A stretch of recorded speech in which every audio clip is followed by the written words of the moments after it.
in the true tradition, I was going to ask about two players, but it's sort of one question. Mm-hmm. So, Yeah, let's keep it going. Debo and McCaffrey are both kind of iffy. Yes. Oh, see? Yeah. That was tricky. We're not sure what's going to happen with those two guys injury-wise. How does either one being in their backfield at times, how much of an impact does it have on your preparation? I think, first of all, they're as good as it gets in terms of people with the ball in their hands. I think statistics reflect that, and I think you have to approach a game plan with 100% certainty that they're going to play.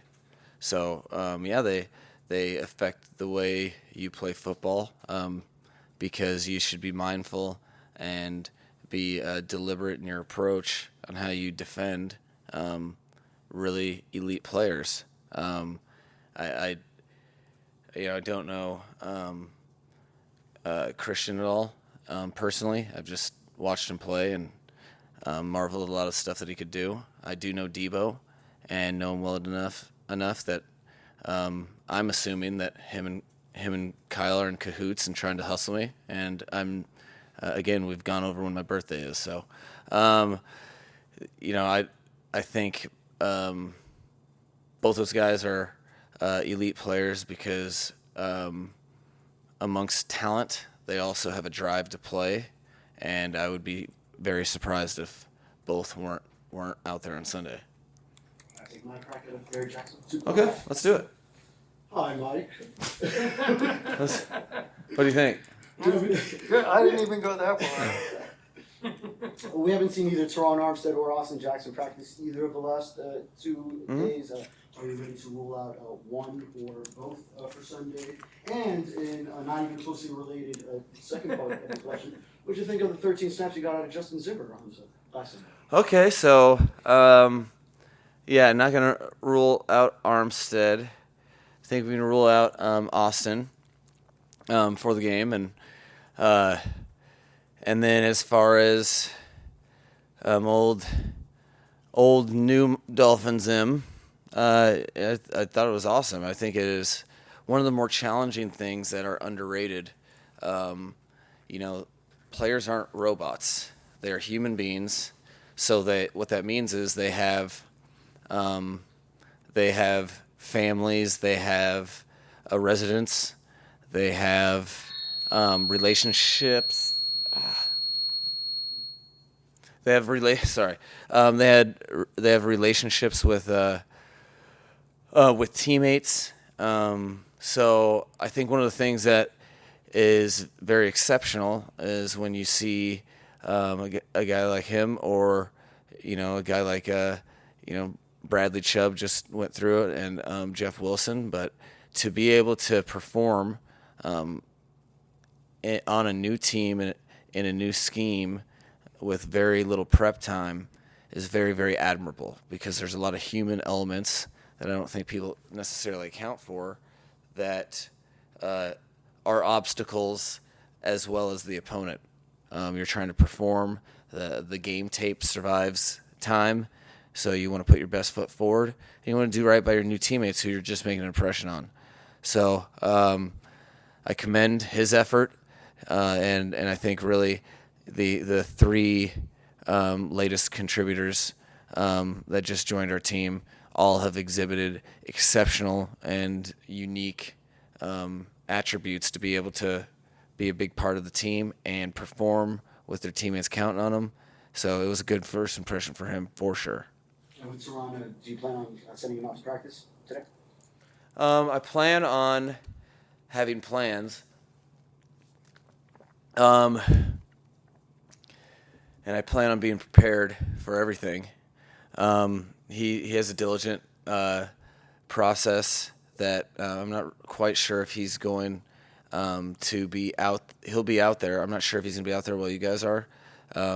Regardless, nothing will have changed. We're going to see how he is and adjust on game day, but we'll give him his time. He's earned and deserved it. Limited today. Yes. Mike, going out to the left coast, how do you guys use that extra time to maybe prepare? Just Was that left or west? left, west. That works. No, I've never heard that, but yeah, that was smooth. You hit me with the smooth okay. So what was the question? Going back out there, the extra time you guys have to prepare. How do you get the guys prepped mentally? Maybe for that extra time they're not used to. Going out. No, I think you just acknowledge it, and then you adjust your schedule so that they can get the proper amount of rest. That's key because time zones are real, and that's why you go out on a Friday as opposed to the day before the game to get yourself acclimated as best you can. And I think really realistically, the work day on Friday is the same. Nothing changes. You just don't get your time with your family or your free time that's spent traveling in an airplane. Then on Saturday, you make a schedule so that they're able to get the same routine stuff done. Us specifically will adjust for the clock and start things in the evening a little bit sooner to kind of step by step acclimate ourselves, but with the intent of getting guys to bed early, knowing that's challenging because it's going to be basically you're going to be sitting it's not going to feel like bedtime until pretty late. So we're trying to adjust that and get our rest and get to bed and adjust as fast as possible. But you also just I think it's an opportunity if you use it correctly to take a step forward as a team because there's a lot of stuff going on. You have in the NFL world there's so much investment required by coaches and players alike, and then so that when the workday is over, which the workdays end sooner at the end of the week, you take advantage of the time that you're usually off going your different directions, and you can spend time together, or you can spend time reviewing the game plan. All of these things can turn into a great opportunity to gel even further as a team and be your best prepared for game day. Is it more of a challenge going east to west or west to east, or doesn't that matter? It's just a challenge. I think if you're not mindful and if you're not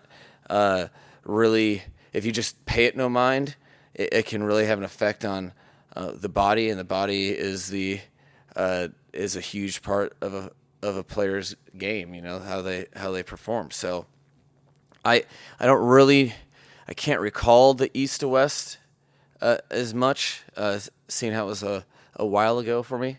I think the last time that I was going through that was, I think maybe 2015 or 16 with the Falcons going to California. So I just know they're both challenging, and I have enough memory in the memory bank for that. But the 3 hours is the most, but no one really cares on Sunday, so you have to figure it out.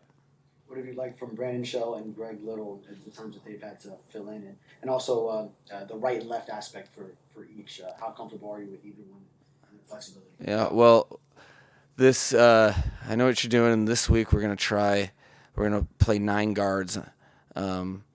It's a new package we're putting out there, so make sure you let D'Amico know that.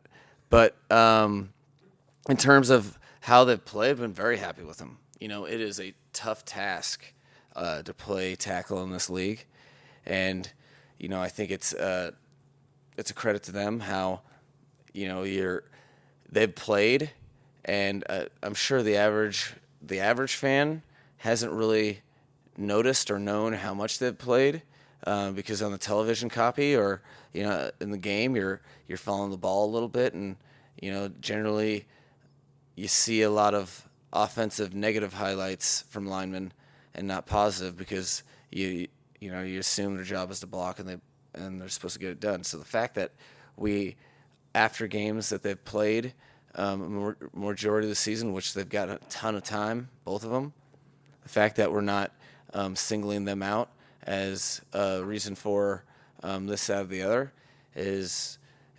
You don't just fall into that. Typically, that is the case, that you end up creating a storyline with when your starting tackles are injured. At this point, they've just really done their best to keep the offense moving forward and have been huge contributors to each, really where we're at, sitting at 8-3. So, been very impressed, and I make sure as much as I can to let them know, because that's a tall task that not everyone undertakes.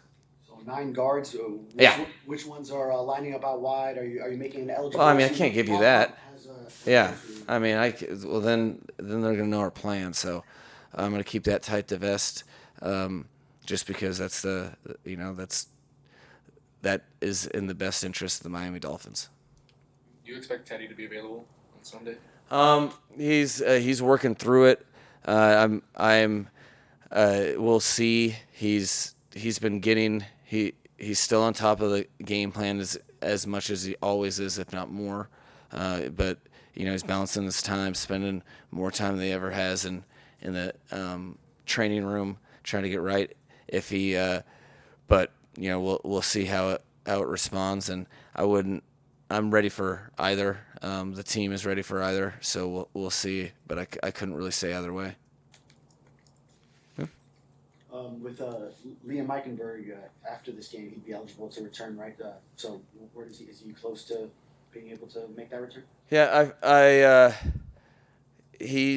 don't really totally know at this point the exact date. I know he's working hard, and he left. He got injured when his game was as strong as it's ever been. He was making some plays, doing his job well, and I think he's very confident.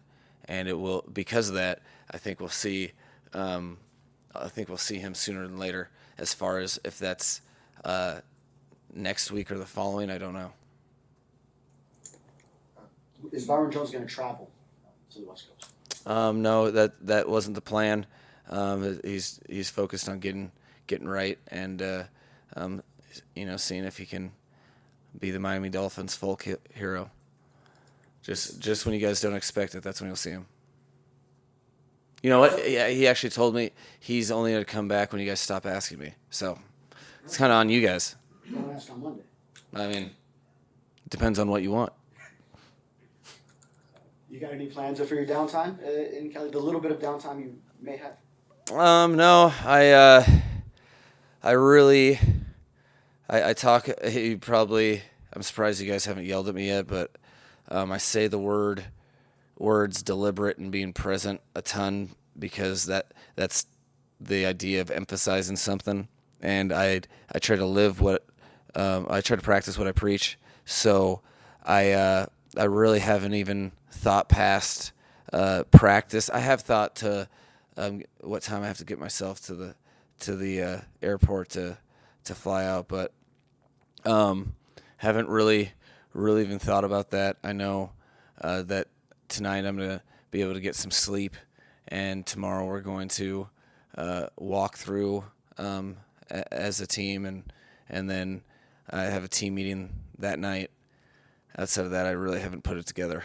So I'm a terrible person to make plans with, because while being present, I'm not checking my phone ever. We'll ask you on Monday. Follow up on Monday. Yeah. No, I'll let you know. I'll give you the deets for sure.